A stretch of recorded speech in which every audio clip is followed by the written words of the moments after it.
Amigas y amigos, sean todos bienvenidos a su espacio que como cada sábado está presto para ayudarle a ustedes a entender más sobre lo que son la ciencia y sobre lo que son los ámbitos a nivel tanto nacional como internacional, a su espacio Ciencia y Más. Como siempre, nosotros recordándoles que estamos aquí y que nos pueden seguir a través de @Ciencia y Más 2. De igual forma, en los canales 101, 1101 en HD de Claro TV, canal 46 de Win Telecom y canal 10 de Telecable Dominicano. Profesor, los buenos días para usted, don Félix. Saludos, Héctor. Un agrado siempre escuchar tu buena intervención donde quiera que está. Gracias. Miren, el día de hoy nosotros tenemos varios temas, sobre todo uno que a nosotros a nivel científico siempre nos compete y que llama mucho la atención, digamos en este caso, lo que es hoy la teoría de la relatividad, donde hoy vamos a tocar los temas, fórmulas, las aplicaciones y sobre todo tratar de aclarar cualquier duda que usted tenga bajo ese ámbito. Profesor, vamos a introducir de inmediato en materia para ponernos en esto, porque... Sí, cómo no. Bien, la teoría de la relatividad, como cualquier otra teoría, tiene siempre precedentes.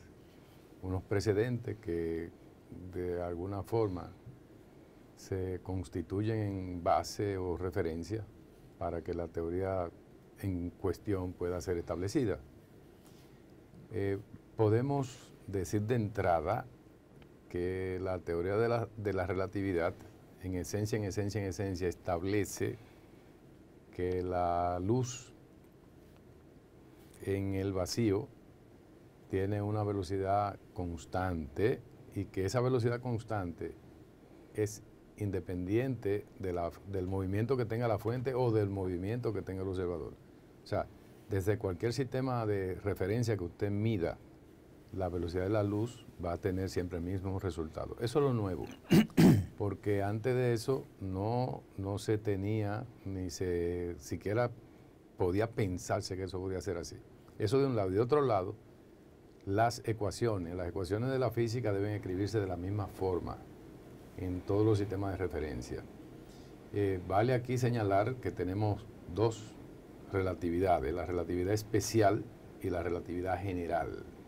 La relatividad especial, que aparece en 1905, es la relatividad de introductoria, pero ya tiene criterios que son sumamente nuevos.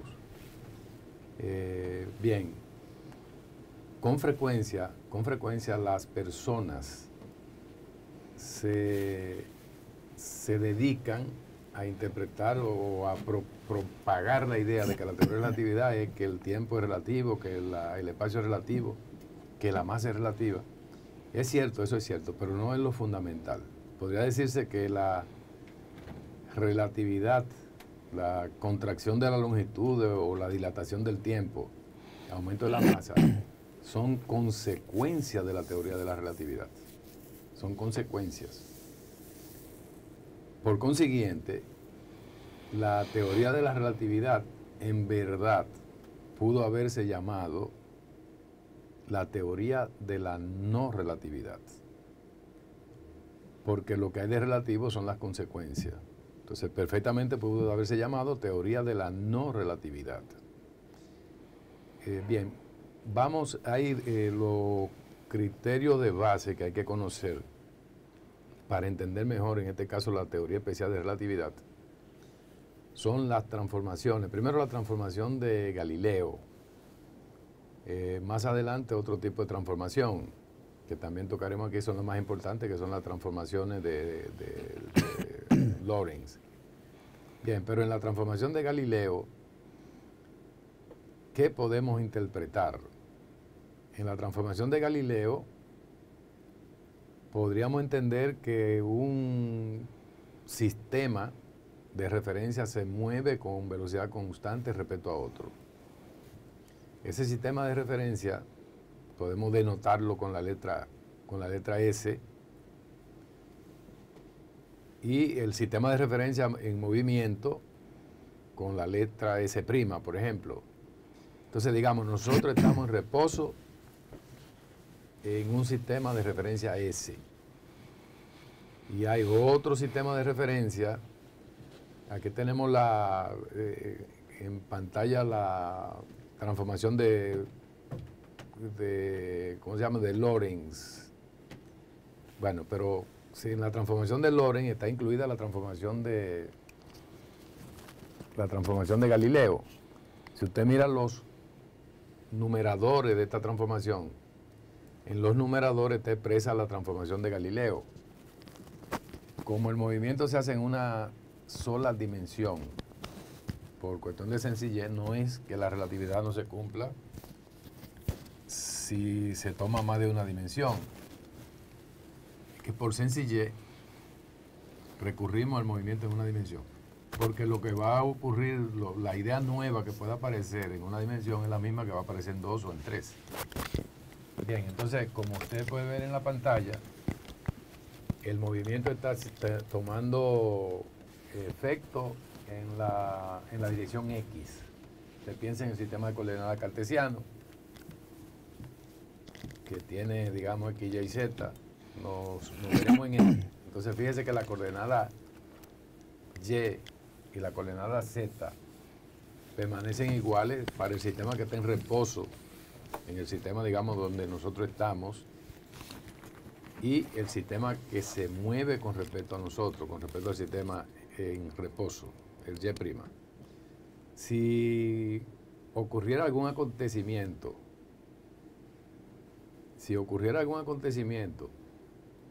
ese acontecimiento ha de ser tratado por los dos sistemas, el sistema en reposo y el sistema en movimiento. Entonces, nos están diciendo, como se ve en la pantalla, que la coordenada Y y la coordenada Z, tanto para el sistema que se mueve como para el sistema en reposo, esas coordenadas son iguales. Por consiguiente, los cambios que vamos a tener van a ser en el eje X, como se ve ahí en las transformaciones de Galileo, que es lo que tenemos en pantalla. Es la primera transformación que digamos, organizada, que se presenta, que se tiene. Por consiguiente, la más sencilla. La mecánica de Newton se ajusta con esta transformación, la transformación de Galileo. No ajusta bien con la transformación de Lorentz. Bueno, entonces aquí, como usted puede ver, ¿dónde se encuentra un objeto medido del sistema de coordenadas que se mueve? Bueno, se encuentra donde dice que está ese objeto en el sistema que está en reposo, menos la velocidad por el tiempo, que tiene el objeto. Bien, entonces, reitero que la mecánica de Newton se ajusta muy bien a las transformaciones de Galileo. Lorentz establece unas transformaciones que son fundamentales para la teoría de la relatividad. Lorentz de un lado y Poincaré, científico francés, de otro lado, trabajando en términos de una mecánica que se construya donde la velocidad de la luz juegue un papel muy importante. Por eso llegó a plantearse que la teoría de la relatividad especial pudo haberse considerado como autoría principal de Lorentz, o pudo haber sido considerada como autoría principal de Poincaré. Al final de la jornada, después que se analiza y se discuten todos estos temas, se llega a la conclusión de que no, que la teoría de relatividad debe ser de Einstein, la especial, porque la general nunca ha estado en duda. Einstein es la general y eso no hay que siquiera tratarlo. Bien, ¿qué ocurrió? ¿Por qué al final de la jornada la teoría de la relatividad especial no se asigna a Lorentz? Porque si bien es cierto que Lorentz introduce el factor que garantiza la transformación para el tiempo, para el espacio, para la materia, para la masa. Si bien eso es cierto, no menos cierto que Lorentz no interpretó adecuadamente el factor que él introdujo. Entonces, es Einstein quien le da una interpretación adecuada a ese factor. Es decir, que Einstein interpreta el factor de Lorentz mejor que el propio Lorentz. Y Einstein es que concluye entonces con lo que va a ser el papel que ha de jugar la velocidad de la luz en los procesos de movimiento de los cuerpos. De ahí la no ya discusión de que Einstein es el autor de la teoría especial de la relatividad. Y reitero que la general jamás ha estado en duda. De hecho, en algún momento el propio Einstein decía que la especial pudo haberla desarrollado alguien más, pero que la general la desarrollaba él. Un poco de orgullo, si se quiere, Sí, ¿no? sí. En eso.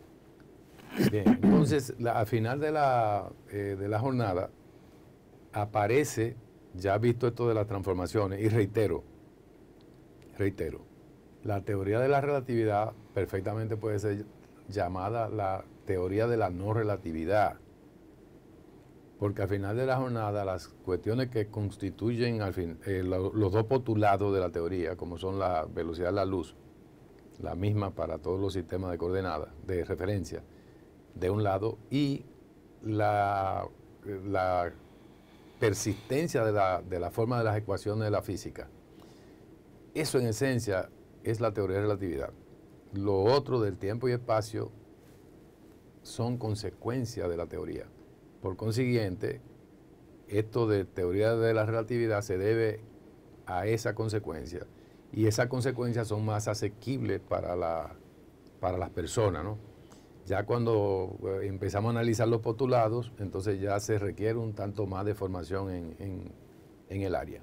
El pueblo sí entiende sobre el tiempo, porque tiene una idea intuitiva, trabaja con él, tiene idea del espacio, tiene idea de la materia. Entonces que le digan que eso cambia, el pueblo lo asimila más fácilmente, más cómodamente.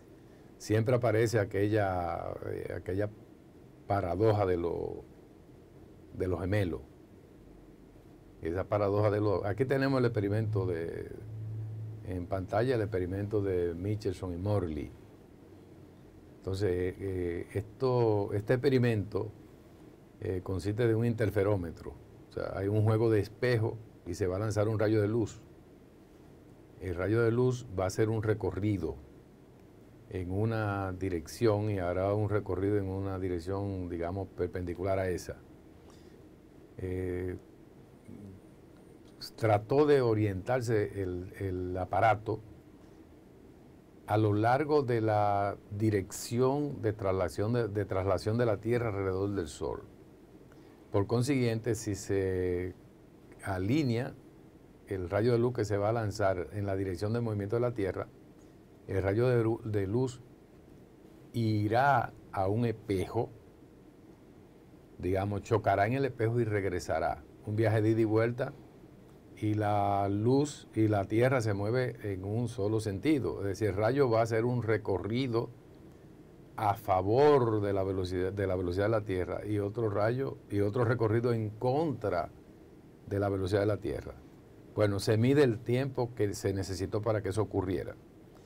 Y de otro lado, con el mismo aparato, se lanza un rayo transversal a la dirección del movimiento de la Tierra para que vaya a un espejo y regrese al espejo. Entonces debía esperarse una diferencia de tiempo en esos dos recorridos, un recorrido a lo largo y en contra de la velocidad de la Tierra y el otro transversal en ambos sentidos, transversal a esa velocidad. Se formaría un triángulo, como usted conoce, en el recorrido transversal, y el otro sería un recorrido longitudinal, ¿no? Tanto de ida como de vuelta, digamos en una línea recta. Bueno, al final de la jornada no apareció diferencia O sea, al final de la jornada no apareció diferencia en esos recorridos. Se hicieron muchos tipos de pruebas, o sea, se giró en ángulos distintos el aparato. Y con un ángulo distinto, el resultado fue el mismo, 0 diferencia en los recorridos. Se usó en épocas distintas del año, 0 diferencia en los recorridos. Entonces ya ahí había algo impactante, porque no se detectaba diferencia. Entonces, ¿qué pasaba? ¿Por qué no ocurría esto? Si se supone que debía existir una diferencia. Al final de la jornada se concluyó que la velocidad de la luz en el vacío mantiene su velocidad constante de 3 por 10 a la 8 metros por segundo, o sea, 300.000 kilómetros por segundo. Mantiene esa velocidad independientemente de cuál observador la mida, desde cuál sistema de referencia se mida. Recuerde que el sistema de referencia es un sistema de coordenada acompañado de un reloj.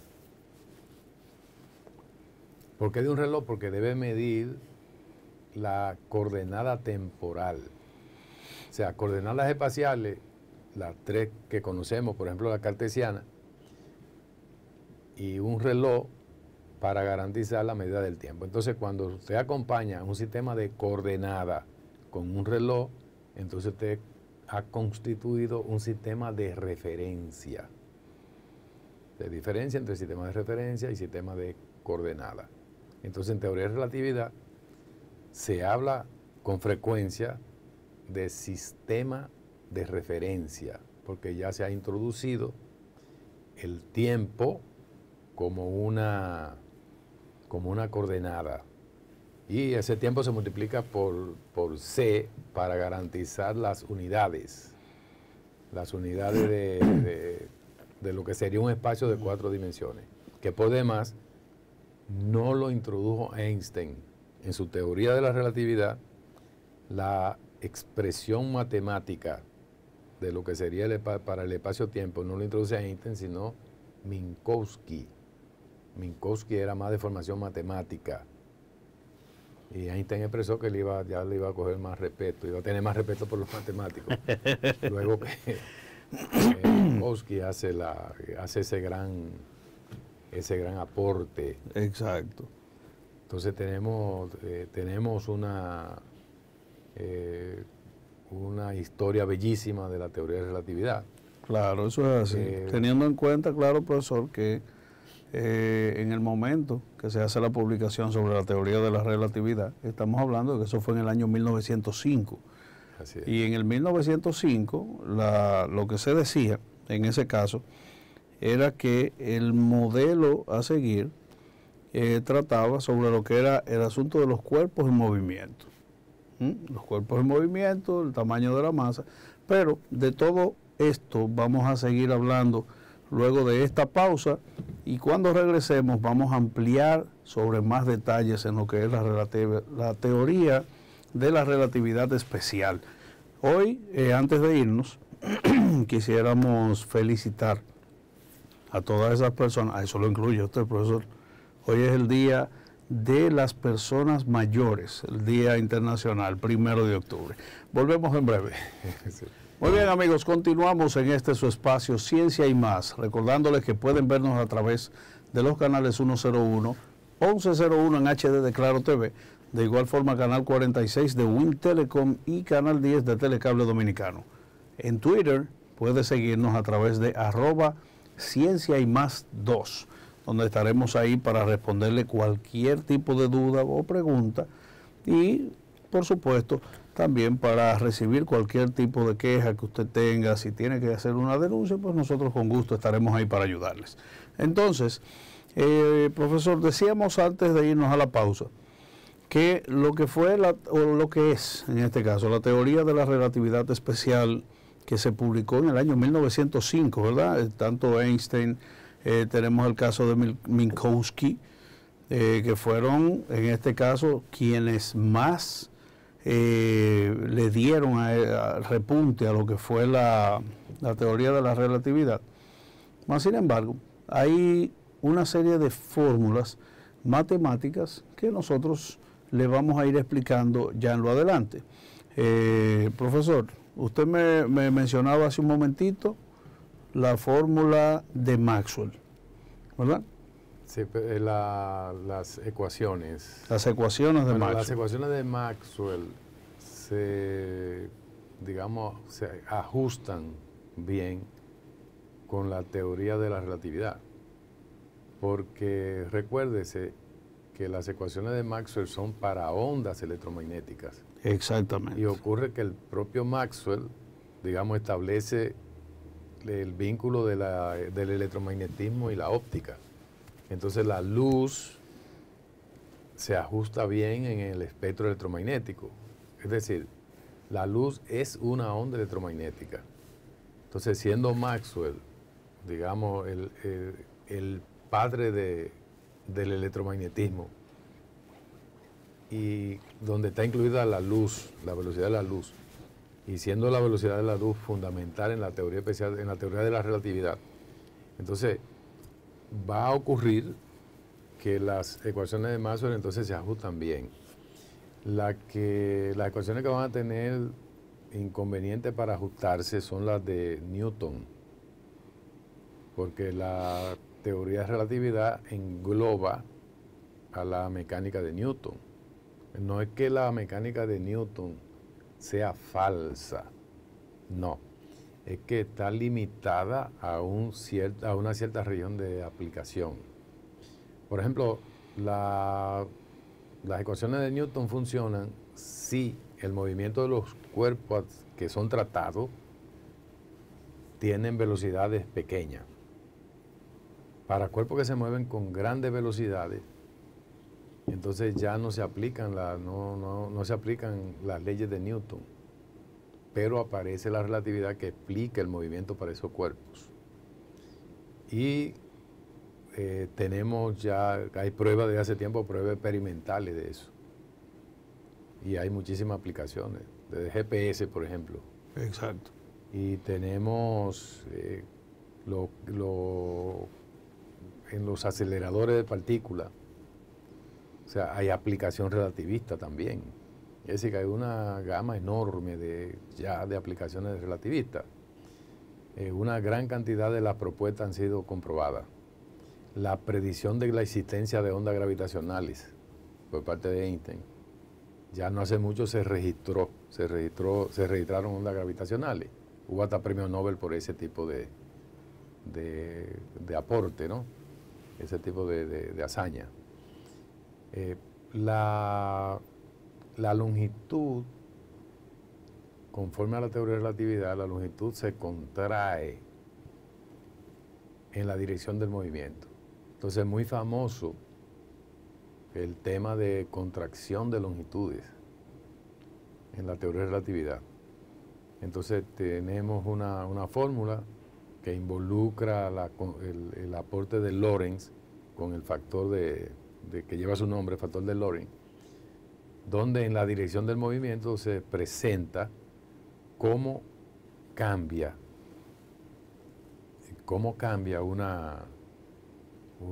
miren en pantalla, por ejemplo, L representa una longitud para un sistema de coordenadas que está en reposo con lo que se va a medir. Supóngase que tenemos una regla que mide 1 metro. Entonces ese metro que mide esa regla sería L. O sea, que es L, no L prima, L con la comilla arriba, no. La otra, L. Es la regla medida donde nosotros estamos.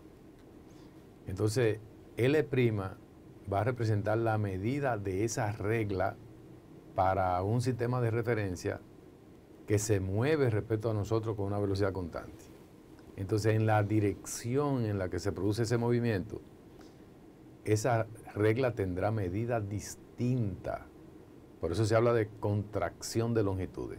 Si para nosotros la regla mide 1 metro, para el sistema que lleva el movimiento, la regla medirá menos de 1 metro, como se puede ver en la fórmula. Entonces dice, bueno, pero ¿cuánto va a medir? La nuestra mide 1 metro. ¿Cuánto va a medir la de ellos? Medio metro, 3/4 del metro, 1/10 de 1 metro. Bueno, va a depender de la velocidad con la que se mueva ese sistema. O sea, si se mueve con una velocidad muy pequeña, muy pequeñita, entonces la regla de 1 metro que nosotros medimos, lo que se mueven la van a medir casi igual que nosotros, casi 1 metro. Ahora, si ellos llevan una velocidad muy grande, cuando las velocidades se acercan a la velocidad de la luz, entonces decimos que la velocidad es relativista. Decimos que la velocidad es relativista. Entonces, para velocidades relativistas, la longitud será mucho, mucho, mucho menor que la longitud que se mide en reposo. La longitud que se mide en reposo, o sea, que del objeto, en este caso una regla, que la miden los que están en reposo con la regla, a esa longitud se le llama longitud propia. Entonces esa longitud, la longitud propia, es la mayor longitud que puede tener la regla. Cualquier otro observador que tenga algún tipo de movimiento medirá una longitud más pequeña que esa. Es decir, la longitud propia es la mayor longitud. Las longitudes que miden los sistemas de movimiento serán menores que la longitud propia. Y reiteramos que el tamaño que medirán, aun siendo más pequeña que la longitud propia, que mide el sistema que está en reposo con el objeto, con la regla, en este caso el objeto de referencia, cualquier magnitud va a depender, siendo siempre menor, de la velocidad con la que se mueva quien hace esa medida. Y puede ser desde casi del tamaño de la medida original, longitud propia, a una medida que casi sea 0. Por eso,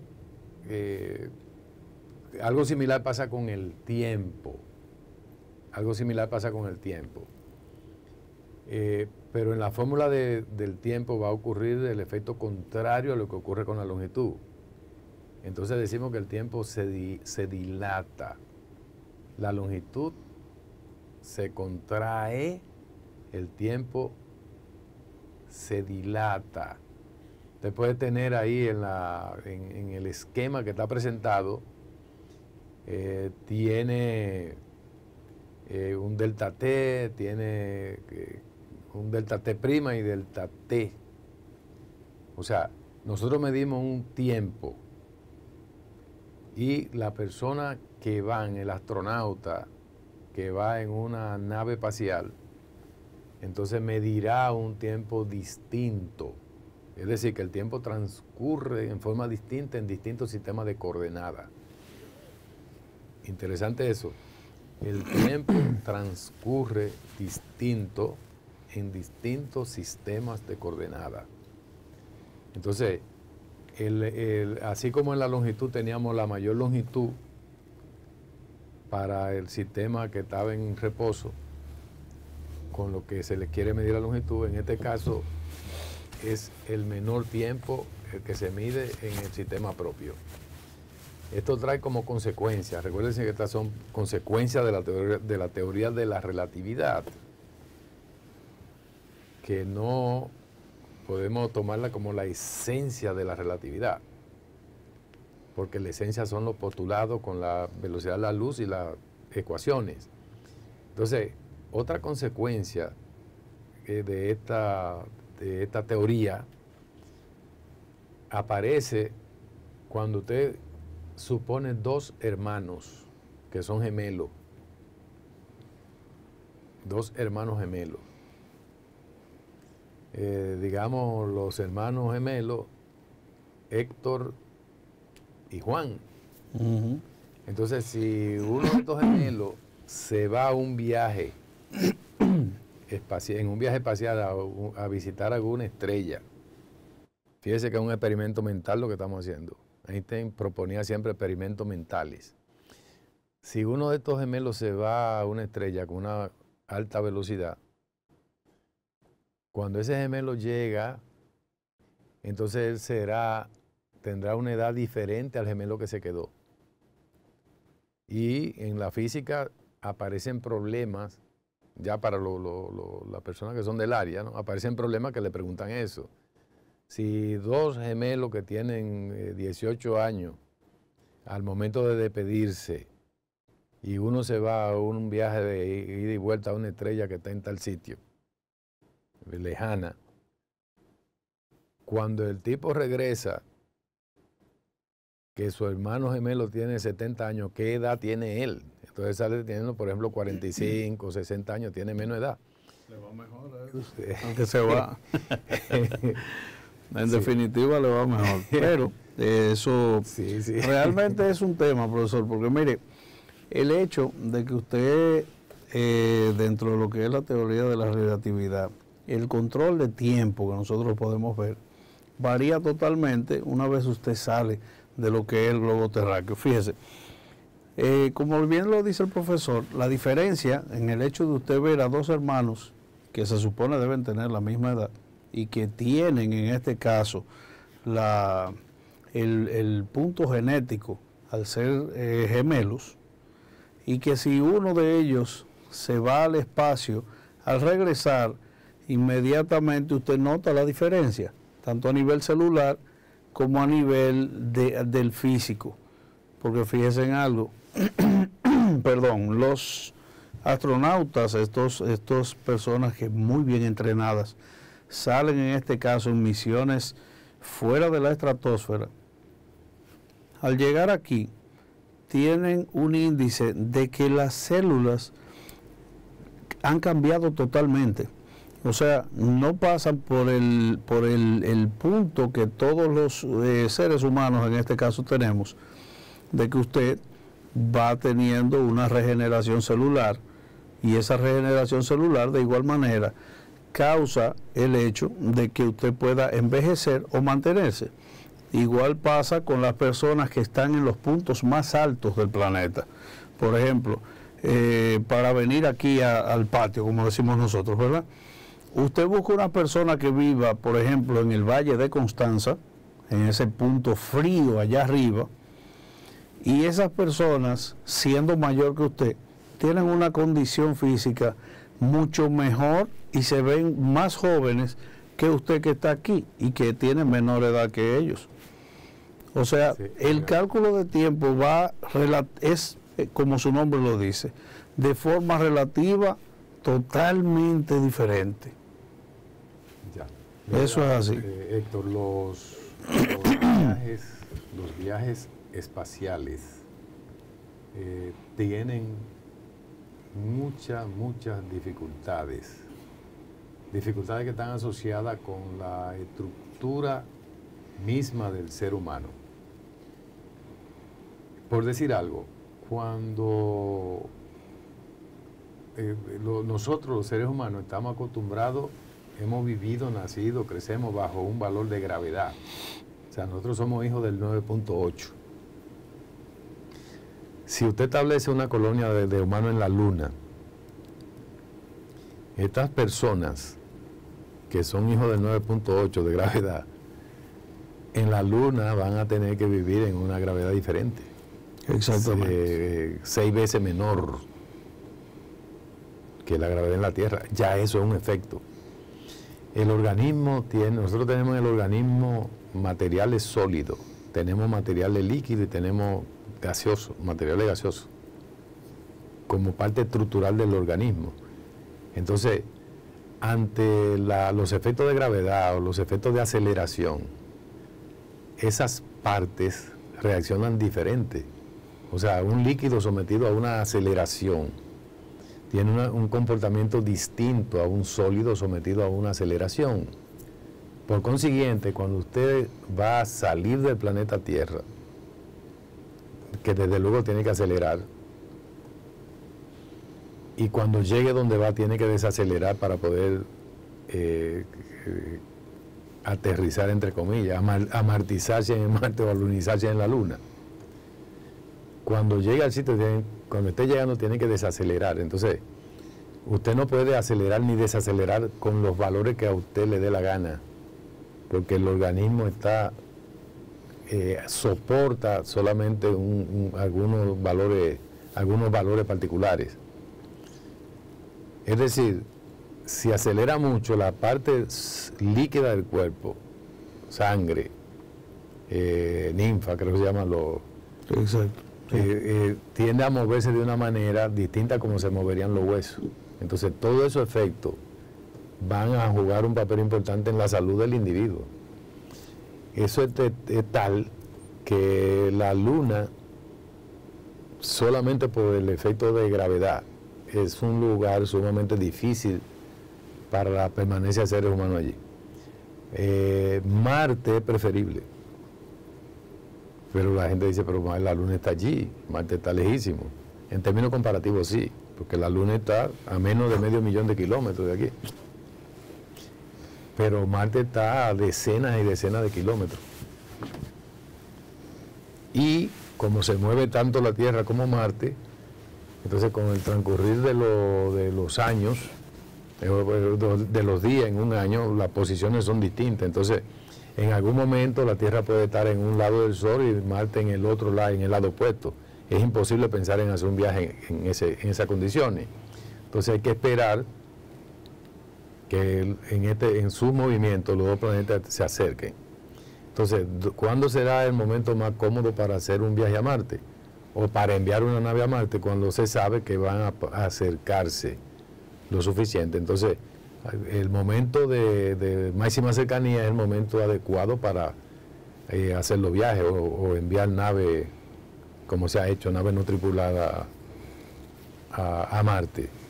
Entonces, la construcción de una estación en Marte para que puedan vivir humanos allí es más fácil para la supervivencia de los humanos en el sitio que en la Luna.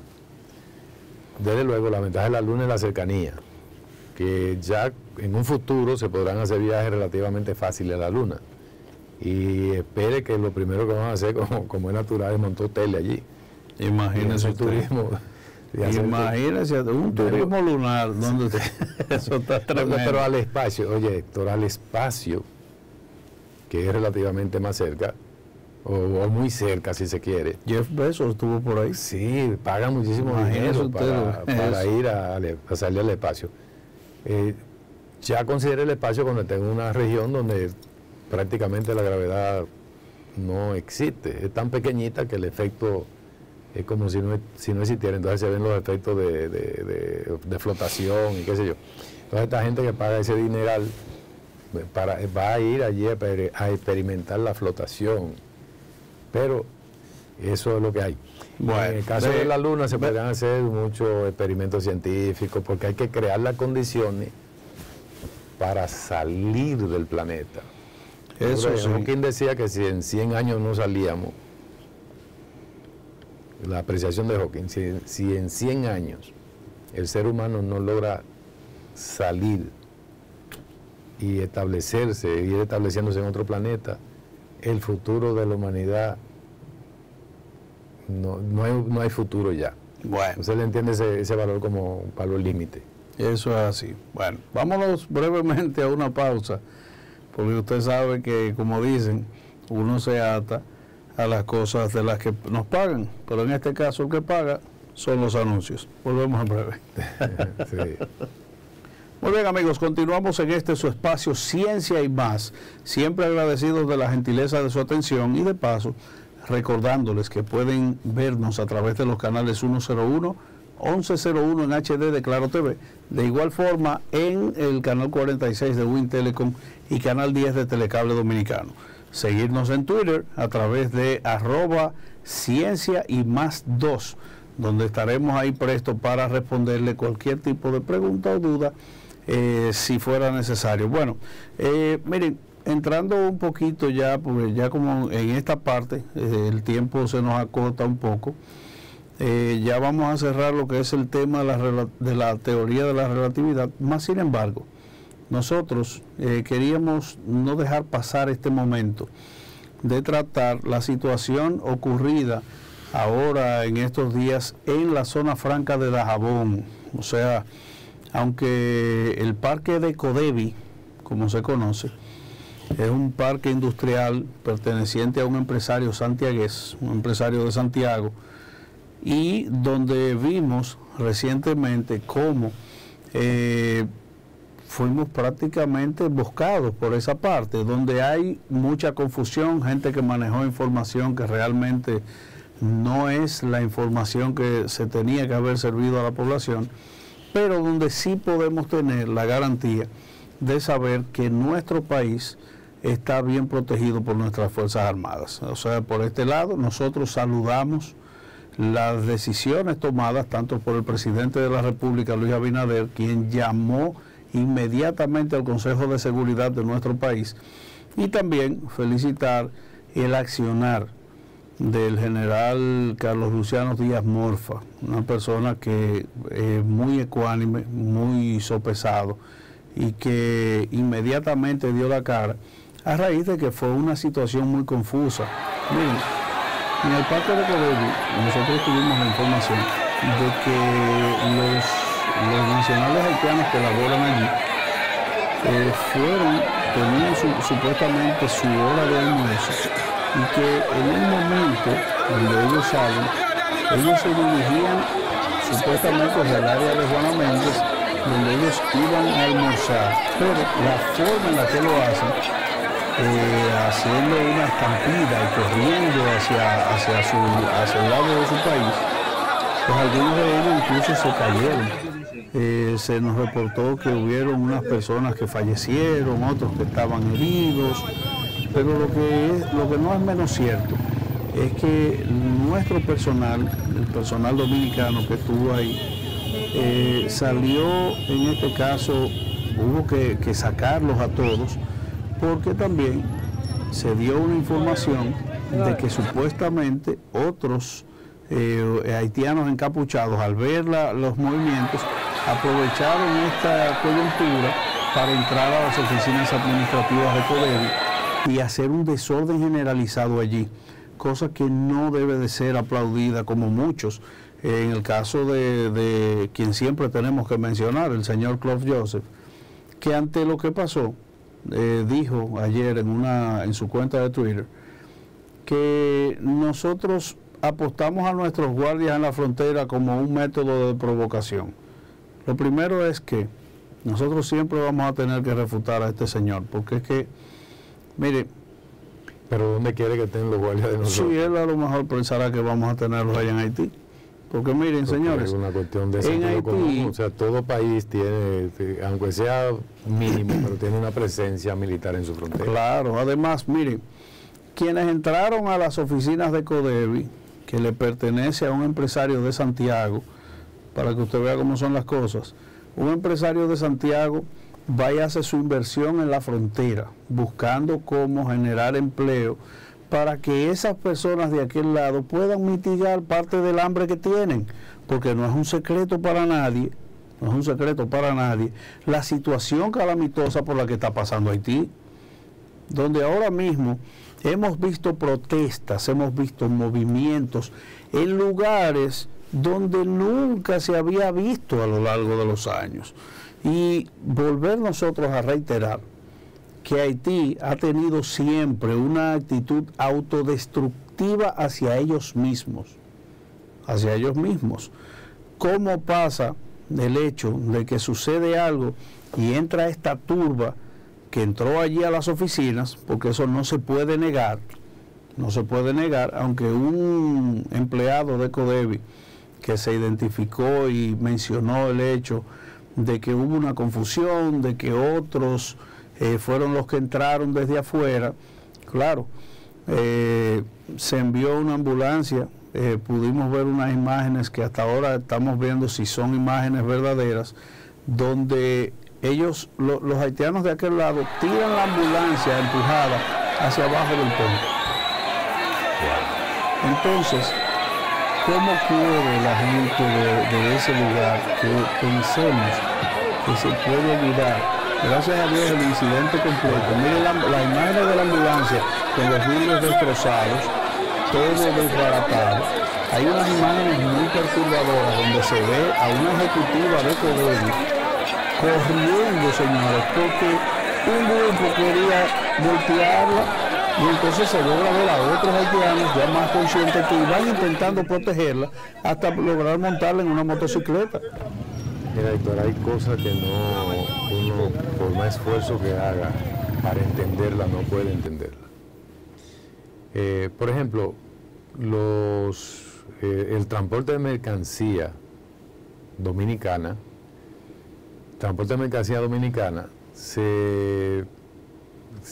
por ejemplo, se llevaba de aquí hasta Puerto Príncipe. Que los haitianos protesten para que la mercancía de la frontera hacia allá la lleven transportistas haitianos y que hagan huelga y etcétera. Eso, aunque no se justifique, se puede entender. Ahora, lo que yo jamás puedo entender es que haya un terremoto como lo hubo en el 2010 y que personas de la República Dominicana vayan a llevar ayuda como ocurrió y que esas personas sean agredidas. Oye, pero ahí a la postre de los eventos, o sea, con muchísima gente herido, haitianos, muertos y cosas, entonces van a llevar ayuda y ahí hubo asalto a un empresario de Santiago, casi lo matan. No sé si tú recuerdas eso, Héctor. Sí, claro, claro. Entonces eso yo jamás podré entender algo como eso. Amigos televidentes, hemos llegado al final, vamos a despedirnos de ustedes con todo el amor y todo el afecto del mundo. Héctor. Oh, claro, claro. Nosotros por hoy vamos a despedir y prontamente pues estaremos con ustedes el próximo sábado, ya cuando el reloj marque las 8, teniendo en cuenta lo siguiente. Miren, no quería dejar ir el espacio sin antes volver a hacer un llamado de atención a los empresarios. Le decía ahorita que Codevi, el propietario, que es un empresario de Santiago, me parece que es Fernando Aníbal Capellán, un empresario que ha hecho una inversión y que entendemos nosotros que son de esa gente que debemos proteger, porque son de la gente que apuesta tanto a su país como en este caso a un país ajeno, y donde no ha sido fácil ver esta situación que se ha mantenido en un país donde definitivamente no hay orden, no hay gobierno, no hay autoridad que pueda en este caso decir nada, y donde solamente las bandas han creado una condición que es totalmente inaceptable. Con esto y esta pequeña reflexión nosotros queremos despedirnos en el día de hoy. Gracias por estar con nosotros en este su espacio Ciencia y Más, y nos veremos, si Dios lo permite, el próximo sábado cuando el reloj marque las 8. Hasta la próxima.